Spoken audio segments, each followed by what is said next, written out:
Assalamu alaikum. Alaykum assalam wa rahmatullah. Sheikh, my question is there authentic hadith that said that from believer it's a prison in this world and it's a Jannah for the non-Muslims? Is this authentic? No, this is not authentic. The authentic hadith is that the Jannah is surrounded by hateful things. So in order to enter it, you have to do the hateful things in this dunya.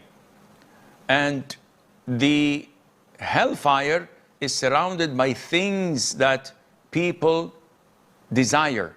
So if you do what you desire, which goes against Qur'an and Sunnah, it will throw you in hellfire. As for the hadith, الدنيا سجن المؤمن وجنة الكافر, personally I know that this was reported in some hadith or some narrations, to be accurate, where a Jew who sells fried fish intercepted the convoy of Ibn Hajar al-Asqalani, the great judge and the great scholar and the Amir al-Mu'mineen of Hadith.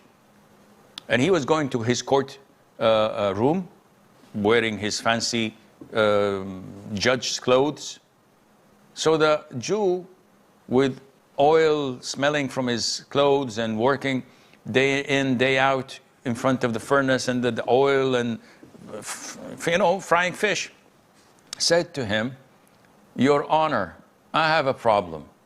You say that your Prophet says, Dunya, this life is the heaven of the disbeliever, and it's the hell of a true believer. The way I see it, you're the one living the heavens. Look at your fancy clothes and your convoy and your income.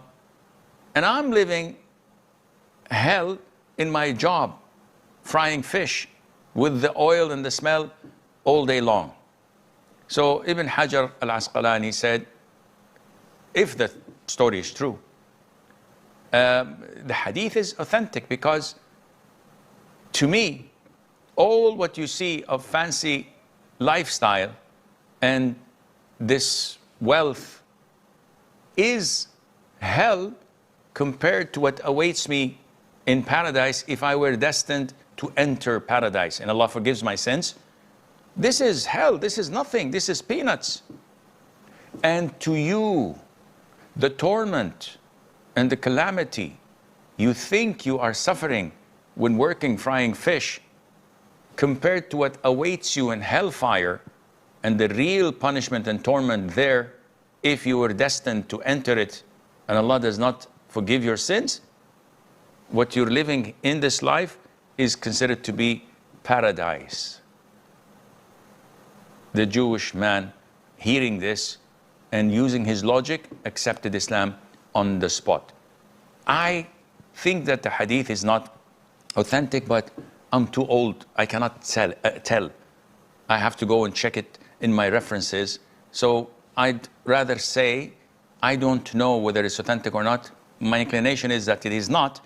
But if it is, the meaning is true, as Al-Hafidh ibn Hajar has just explained to us.